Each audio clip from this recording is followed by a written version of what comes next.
Welcome back. Last time we took a look at Land of the Dead, George A Romero's fourth instalment in his Dead series. It was a steaming pile of shit. Watch the previous review to find out why. But after the somewhat success of Land of the Dead, Romero decided to reboot his franchise and take a new spin on it. You know those films of slow motion train wrecks? The sort of thing that's horrible to watch but you just can't look away? Well, let me show you Diary of the Dead. A huge train wreck of a movie that's such a catastrophic disaster, it would be funny if it wasn't so pathetic. The movie begins with some footage of a news team setting up for a report on a recent murder spree. This grad, no ID, no fucking papers. Probably squirreled over the goddamn border. Hey guys, Channel 10 News. Listen, you're kind of blocking our shot. Can I get you to move forward a bit? Yeah, sure. Thanks. That's certainly realistic. I'm pretty sure an ambulance team would tell the camera guy to fuck off. And then our bored as shit narrator explains what we're seeing. We downloaded this video off the net sometime over the last 3 days. I can't remember exactly when. Now, so you don't have to guess for this one, Romero's social commentary is all about the media, and internet media especially.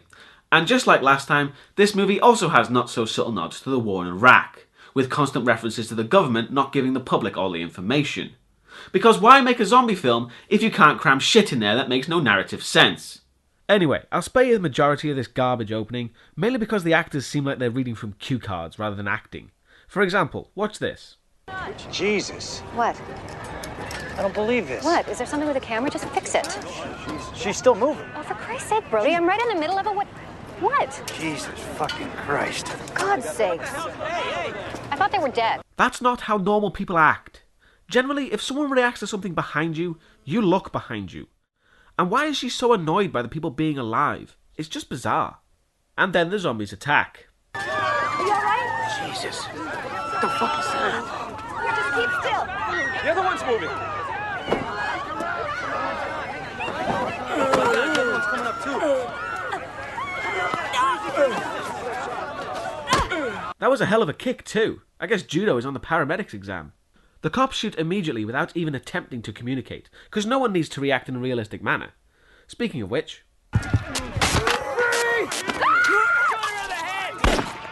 Yep, just stand there as the zombie chews your face off. 3 minutes into this, and any hope that this would be a good film went out the window with bad acting, terrible writing, and fucking awful dialogue. There was so much more I could have bitched about too. But I honestly wanted to get the worst line in this film over with as soon as possible, which is coming up very soon. We get some narration from Boredom Personified about this documentary we're supposed to believe is being made. Wow, how long did it take you to come up with that title? Then again, come to think of it, Diary of the Dead isn't great either. The film was shot with a Panasonic HDX 900 and an HVX 200. Who the fuck cares about the type of camera? What documentary talks about the equipment, for Christ's sake? I've added music occasionally for effect, hoping to scare you. And there it is, folks, the worst line in this film. Let me count the ways it's dumb as shit. 1. It's the apocalypse. I don't think music's going to add any more of an impact. 2. Romero put this line in because he's unable to make a film without using traditional methods like music to set a scene, instead of using characters and dialogue, because we've already seen how good he is at that, and ultimately proving he's in way over his head. And 3. This is not how real people act. This is like if someone placed music hoping to scare you over footage of the 9/11 attacks. It doesn't add anything. It shows a complete disregard for what's going on, and it's just disrespectful. So with all that on the table, let's start the movie proper, shall we? That's certainly a more precise time than today. So I guess that's one thing this film has over the last one. We start on the set of a crappy horror film with terrible actors, and they're filming a movie about a mummy.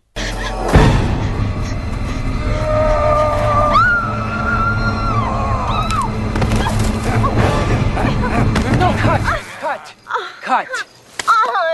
How many times have I told you that things don't move fast? You're a corpse, for Christ's sakes. If you run that fast, your ankles are gonna snap off. Wow. You know, I quoted that very line in my last review when I spoke about Romero's commitment to realism or lack thereof. I honestly didn't realise he managed to shoehorn it in this film. So I'll say it again. According to Romero, fast zombies are bad, but that? Perfectly acceptable. All you're supposed to do is grab her dress, So my tits fall out? Ain't gonna happen. You know, can somebody please explain to me why girls in scary movies always have to, like, fall down and lose their shoes and shit. Ugh, it's totally lame. And why do we always have to get our dresses torn off? Yeah, Romero's right. Using women for sex appeal in horror films is just wrong. So this, and this, clearly the mark of a terrible filmmaker. Is it really necessary that we see all this crap about them making a shitty movie? The only piece of information that's vaguely useful to the documentary is that they hear the zombie news on the radio. Identified as a 50-year-old white male, the victim of a drive-by shooting yesterday, sat up on an autopsy table and actually attacked Somerset Medical Examiner Thomas Shut up, Maitland Tony. and It's on the fucking laboratory news. assistant The news is always horseshit. Always make things sound worse than they really are. Hey douchebag, there's a big difference between making things sound worse than they are and saying that the dead are coming back to life. The mummy leaves and we're told in extensive detail that he lives in a huge house that has impenetrable security. So it's no secret where the climax of the movie will be spent. Bye, guys. The main group go back to their college, but they find it's completely abandoned. So is the government covering it up or not? As everyone has taken the zombie threat pretty seriously, except this douche. And then there's this guy. The fuck are you doing here? What the fuck are you doing here? I'm just stealing shit. But you... What's the guy with the video camera doing in the women's dorm, huh? Security! That scene was just bizarre, but oddly familiar. Wait a second. I know where I've seen that kind of acting before. In the arcade. Howdy, stranger. We need your help. Mad Dog McCree's gang is taking over the town. Can you help? Good. One more important thing. Hey, old codger! Don't tell him a thing! Hey, now that's good shooting, stranger. Am I right? Doesn't look like the old guy's an enemy that just spawned in. In fact, I'll get him. The fuck are you doing here?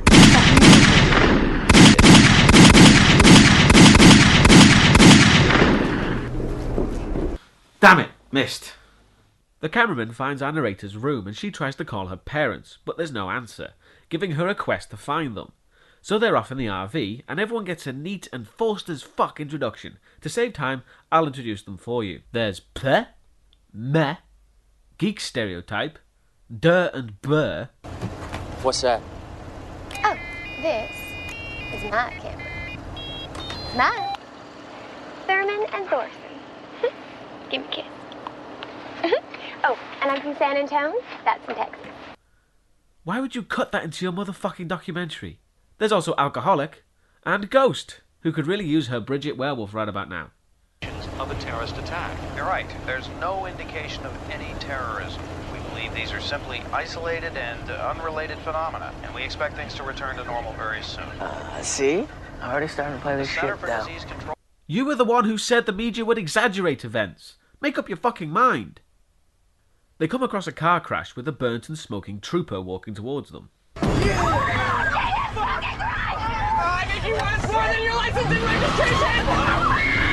Everyone panics and the trooper is ran over. And because our cameraman is filming fuck all, it seems, it cuts to the crappy handycam we saw earlier to show some more zombies getting run over.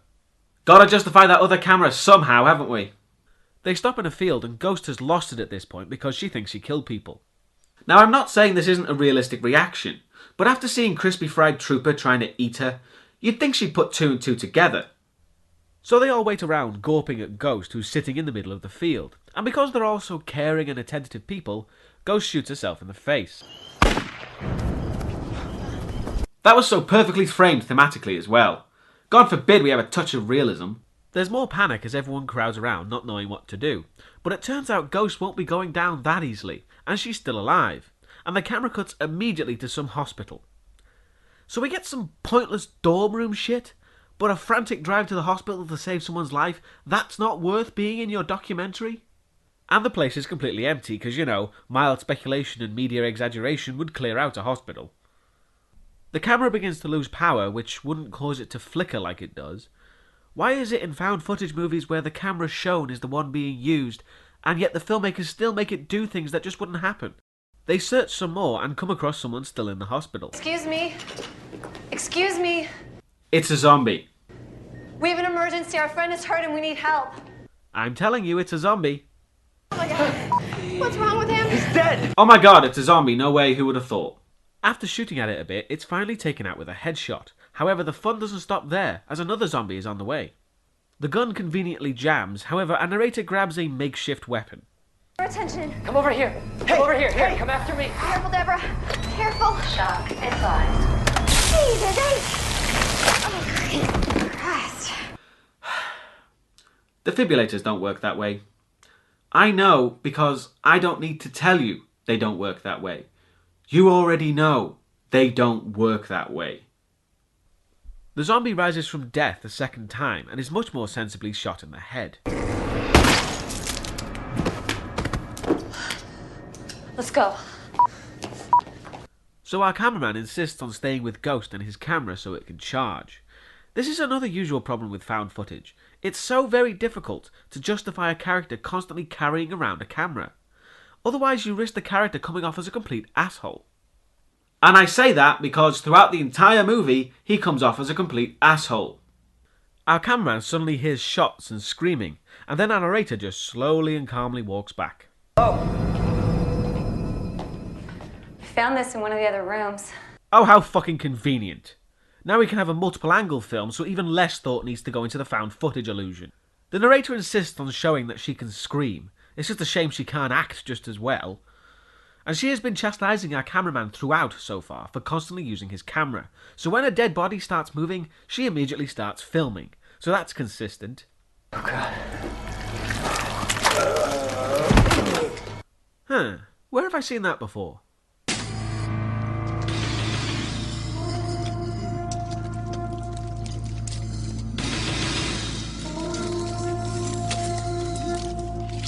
This is the only time I'll be giving this film the benefit of the doubt and say that was a simple homage. And then, just like that, Ghost is dead and now a zombie. So I have to ask, why in the holy fuck was anything of the last 10 minutes worth putting in your movie? I'm serious. We learned nothing that couldn't have been learned if Ghost died in the field and come back. The characters would have found out everything about zombies there instead of the hospital. The only reason was to get another fucking camera angle. That's it. What the? Jesus, Gordo, look out! Whoa, whoa. You stopped the movie right fucking there. Did anyone else catch that? Our zombie ignored our cameraman to bite his friend. The zombie literally walks right next to him. And there's only one explanation for that. Romero forgot the camera was also a character. He forgot the single most fundamental aspect of a found footage film. This 5 seconds of footage illustrates perfectly the problems with this film and why Romero sucks as a director. This movie is like removing a contact lens with a claw hammer. You know what? I wonder. I'll be right back.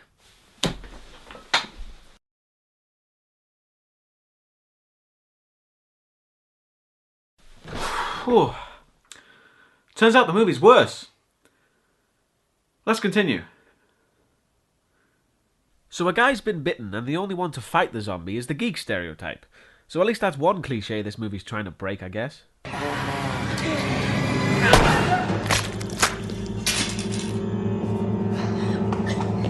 Later at their camp, Ghost is buried and the guy who was bitten is now dead too. This is why I don't give them names, because the movie doesn't give a fuck. And 2 of their friends have literally died in front of them, and everyone's like, well, that sucks. At least Ghost had a realistic reaction to what was happening.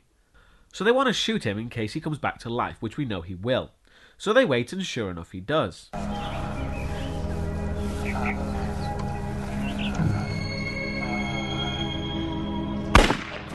And once again, I'm reminded of another scene.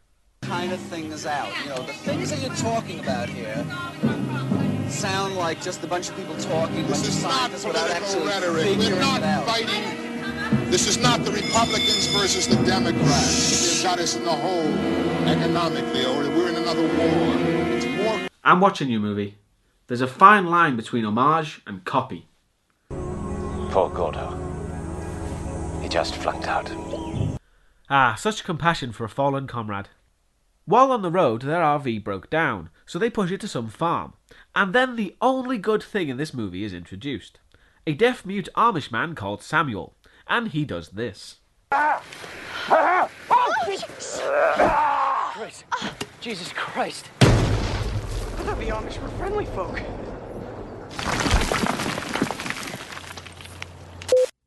Forgetting about how zombies just show up like that without anyone noticing, that was fucking awesome. Get rid of the bland, horrendous college kid characters. I want to see Samuel the zombie-killing Amish. Maybe then we could get rid of all the boring social commentary and philosophical bullshit in these films, because that's one thing I would say about this film and Land of the Dead. They're just not fun to watch. It's a film about zombies, not the Iraq War, George. If you want to make a film about the Iraq War, then do it, and stop pushing out shit like this.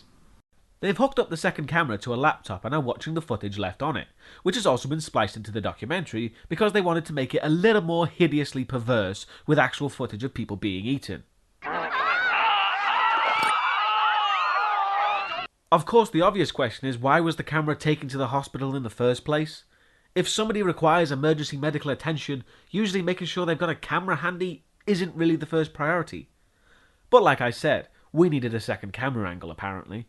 The zombies are now gathering outside the barn, trapping everyone inside. I get the feeling that these zombies are actually fast, but only when we're not looking at them. Samuel informs them of the back door, and upon inspection they find it open with zombies flooding in. It's blocked, but they suspect some might still be inside, which brings credence to the whole fast zombies while not being seen thing. 'Cause seriously, there's 2 in the basement, and 1 already near the truck trying to grab the woman working on the RV. Come on, they're either slow zombies or they're not. You can't have it both ways.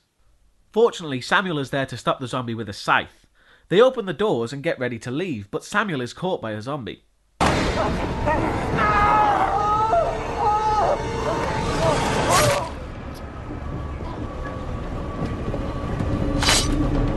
Oh my god! Never have I seen such an awesome character die in such a fucking stupid and pointless way. He will be missed.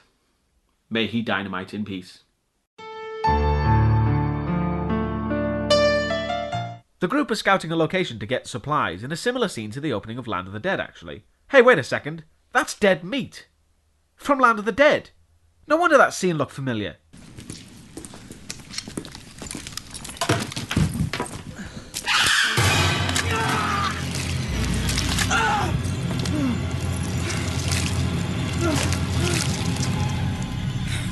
Also, are we supposed to think he's the same guy from Land of the Dead? It seems like a strange casting choice otherwise, considering this is supposed to be a prequel. And if it is the same character, then as you just saw, things don't go that well for him, so it's up to you really. Pointless coincidence or depressing character arc? While they're scouting, they get attacked, because this group looks really dangerous to a load of guys with assault rifles. A standard Mexican standoff happens, but then they get shot by an unknown party, so they all become friends and drive quickly out of there. The group drive to the attackers' hideout. Creatures crossing the border between alive and dead. Okay, seriously. Why did they splice the literal 3 seconds of CCTV footage into their documentary? What purpose does that serve? Why would anyone bother to seek out that footage? That's not the sign of a good filmmaker. That's the sign of someone who desperately needed busy work. They're allowed some fuel and supplies, and the guy who attacked them earlier explains that everything has gone to shit and there's no form of money, law, or help to be seen. So what's the very next thing we see? Chief of Police, Arthur Katz. This attack was carried out by a bunch of illegal immigrants who was mistakenly pronounced dead before the attacks took place. The only time they was dead was when my guy shot him. They changed it. They recut it. Like I said, the only time The media were lying to us, or the government was lying to them. They were trying to make it seem like everything was going to be alright. Holy shit! We have seen towns emptied, hospitals abandoned, and countless zombies, and yet there's still this government cover-up shit. No one's fucking believed it. Once again, we're just being force-fed this social and political commentary that sucks out any believability and just shows how badly written it all is. Romero's films have always had social commentary. That I agree with. But it never bashed you over the head with it like these films do.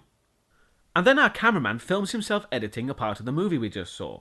Because all the great documentary makers let you see how they edit their fucking movies together, I hear David Attenborough is a wizard with Adobe Premiere. Then our narrator arrives mainly to tell them off. Look, 72,000 hits. Wow, MySpace. That doesn't severely date this movie instantly. No offense to all you MySpace users out there. I'm sure you're both very happy with it. During the conversation they have, our narrator gets a text message. Oh my God. Text message from my little brother. Well, what's it say? All this time I've been imagining them dead in our house and they're not even home. They went camping 4 days ago. Driving home, all okay, hope you are too. Sent last night, driving home. That means they're probably gonna beat us there. I told you they were safe. And a little later, you'll find out just how pointless that was. And then the mummy guy we had all forgotten about from the start calls on Skype. Yo, dude! Where are you, man? Ridley, yo, back at you. We're in the middle of fucking nowhere out here. How's Deb? She's okay. You know, coping. Look it, if you need anything, like a place to chill, whatever, get your ass down here, man! We're having a blast! Apparently his idea of partying is booze and wearing that costume for an ungodly amount of time. Some commotion is heard, and it turns out that one of the soldier guys died, and now they can't find him. So they walk around the same room for a few minutes, and then he's apparently spotted. I think we got him, yeah! Over here.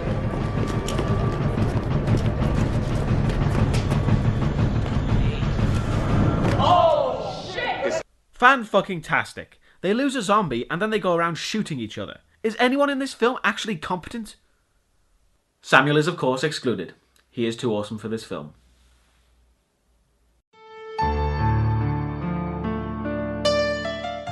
And then the zombie just pops out from behind a corner and grabs one of them.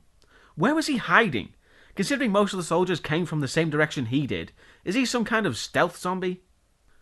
They can't shoot the zombie because he's near gasoline, so the guy hits him in the face with a jar of acid.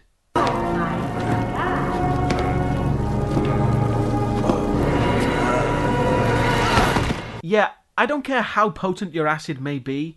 Unless it's alien blood, that ain't gonna happen. Everyone wants to leave, but they have some trouble getting the supplies they need. Lip gloss? The lip gloss you can have. Oh, thank fuck they get the lip gloss. After some pointless posturing, they're given the supplies they need, and each of them take a weapon of their choice. This is more like it. Rather have this if you don't mind. Seems friendlier somehow. Well, I can't think of a worse weapon for this situation, and for someone who has been drinking constantly for the last day and a half. They finally reach our narrator's home, and after everything they've seen, the death and destruction all around, she gets off like she just got back from a party. No emergency, no rush. I can't sit in here anymore. I want to meet your little brother. Maybe he has a PlayStation. Oh, you geek stereotype. Maybe he has a bar. Oh, you alcoholic, with a bow and arrow. They get inside the house, and not knowing the security password, they set off the alarm and go to turn it off at the breaker. And as they do, they find the family car with a broken window covered in blood. And remember she got a text saying they were okay? Spoiler, they're all already dead. So chalk that one up to more false tension, a simple need to progress the plot, and absolutely zero emotional connection trying to make the character look more diverse than they really are. The group go back inside, and as I said, her zombified family attack. Let me through!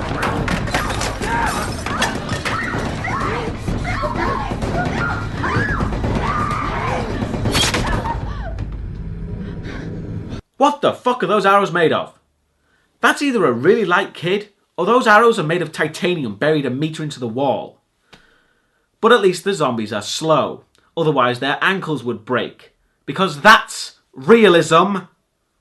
And then she finds her mother, who's in a similar state, and she's taken out almost instantly. So there you go. The main focus of this entire movie was about getting her home and to her family, and it's glanced over just as swiftly and pointlessly as everything else has been. Oh sure, she's a little distraught afterwards, but then she's back to what she was, bland and sounding bored as shit. By now they've pretty much decided to go to Mummy Guy's place, but before they do, they get stopped by some military-looking guys. And you might be saying to yourself, does that guy look familiar? Actually yes, he was also killed off in Land of the Dead.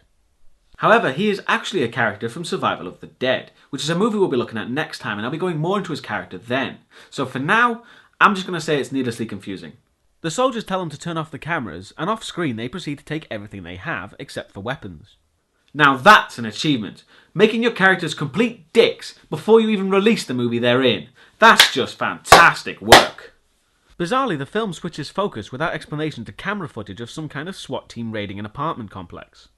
Basically, it shows the SWAT team finding an old couple who are keeping zombies in their home, which is when one of the SWAT team gets bitten, because that's like a prerequisite now. And then to up the controversy, the SWAT team shoots the old couple, pulling into full view Romero's paranoid opinion of law enforcement. And there's no explanation on how they acquired that footage either. The movie's just given up trying to explain all its bullshit now. The group have finally arrived at Mummy Guy's place, a huge mansion miles from anywhere. Perhaps that should have been the first place they went. They might have had better luck instead of dicking around abandoned hospitals. They make their way inside as they notice the front door is open, making them suspicious. And there's more spliced in CCTV footage for no fucking reason. Okay, let's go in. No, wait, go back. Step back.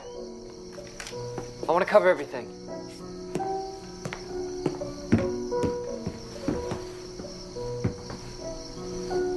Okay, ready. Come in. Are you fucking kidding me? Romero, George, we know he's making a documentary. You don't have to keep forcing this shit in where it doesn't make sense to keep reminding us, okay? The group search for Mummy Guy all the while cutting to CCTV, and they discover him hiding in a panic room. Ridley, you scared us half to death. You came. Oh, this is great. This is just so fucking great to have all you guys here. How you doing, bro? Where's Francine? Where are your parents? Out back. Why was the front door open? Oh, was it? I was outside, just came back in. Must not have shut it behind me. Stupid. And yeah, he's acting weird because basically he's gone cuckoo bananas at this point, as everyone else has died. They walk around with him, watching him act weird, and then he takes them to where he buried all the people who are now dead. Ridley, can we go see Francine now? She's out back with my family and the staff. Yeah, you said that. Why don't we go see her? This is where I buried them.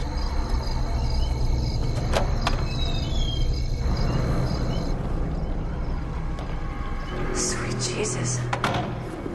And for what it's worth, I like how this was done. It shows how our main characters have changed. They've learned from their experience from dealing with the zombies. But because Mummy Guy has been isolated this whole time, he hasn't had a chance to understand, so he's just as naive as he was on day one. Oh god, a compliment. Go back to the movie. While looking at the zombies, they think Mummy Guy might have been bitten, and then we get a flashback to 10 seconds ago, which was pointless on so many goddamn levels, I can't even begin. And now the mummy has disappeared. And the CCTV shows what I assume is him dying, and then coming back to life. And just watch this.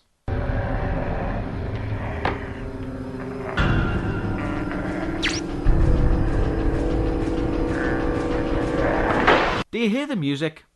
Nowhere else is it more obvious than here. And considering what's about to occur because he's now a zombie, it seems rather sensationalist, perverse, and just plain disrespectful to the people who die from now on. Outside, our main cameraman is being a complete dick.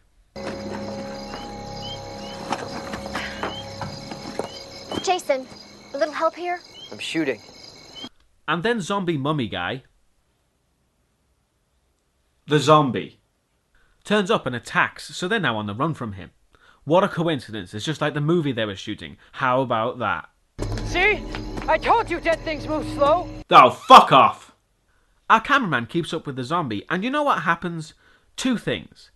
First, the zombie completely ignores him, again.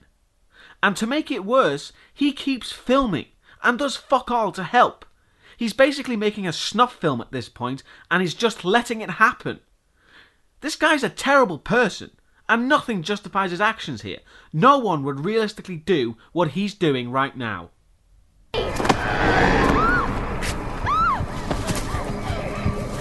Oh, that's right. What was it again? All you're supposed to do is grab her dress, so my tits fall out? Ain't gonna happen. Well done, George. Well done. You just did the very thing you were criticising. In the movie, you criticised it. That's either a massive amount of incompetence, or you're just fucking with us at this point and you don't give a shit. I'd love to know which. They knock down the zombie and this happens. Don't mess with Texas.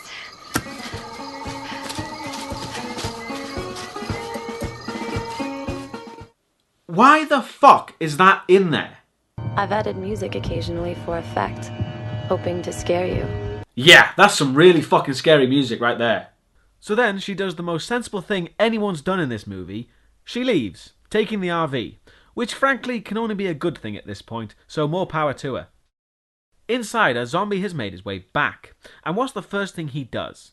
He goes to kill the geek stereotype, and he not only bites, but electrocutes him as well. I'm really gonna miss geek stereotype. The rest of them go to get into the panic room, but a cameraman doesn't want to because he's a stupid dumbass and wants to make his shitty documentary. No. Jason. We can't just lock ourselves in a fucking room.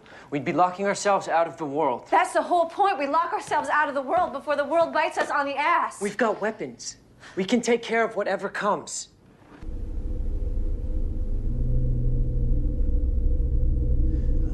All right. He slinks away from the group because, as I said, he's a fucking dumbass, and before you can say dramatic irony, he's face to face with our zombie. The rest of them hear the struggle and find him fighting with the zombie, and they all stand around watching, so I guess he's not the only douchebag in the group. But then Alcoholic uses his sword to do something else his weapon is incapable of for a crappy effects shot. So yeah, he's dead and wants to be filmed as he's shot in the head, which I have no problem with. Please, fuck off and die. And at the end, our narrator says she's going to finish the documentary, so at least we have an explanation of why it's all edited after the director's dead. Thank God we have that. They lock themselves in the panic room as they see the mansion get overrun by zombies, and the last thing we see is more pretentious narration and people being dicks to zombies. Whoop-de-fucking-do. So that was Diary of the Dead, and thank fucking Christ it's over. As you can tell, I didn't like it. And what can I say that I didn't say last time? What I can say is this film just reeks of laziness through and through. First, it's found footage, which is very cheap and very easy to make. And then it goes out of its way to not be found footage because our director simply doesn't know what to do with the format and has to resort to traditional filming techniques. This is the film where I lost all respect for Romero as a filmmaker because it's simply inexcusable how bad it really is. And it's the people who are blinded by Romero's has-been greatness that it got any kind of good review at all. There's just nothing good to say about it. Apart from Samuel the arse-kicking Amish. Christ. Jesus Christ. I thought the Amish were friendly folk.